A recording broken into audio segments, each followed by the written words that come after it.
Nag-imbento ba naman siya na may sakit siya na hindi na siya magtatagal sa earth. Tapos talagang complete with tears and ano talaga.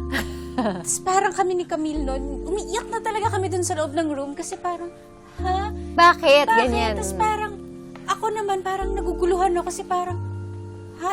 Hindi naman pa kami close. Baka pwede pa ako mag-back out dito sa friendship na to. Parang hindi ako masyadong masaktan. Pa, don't you worry, nothing's changed. Minsan may ganun pa rin akong episode. Di ba?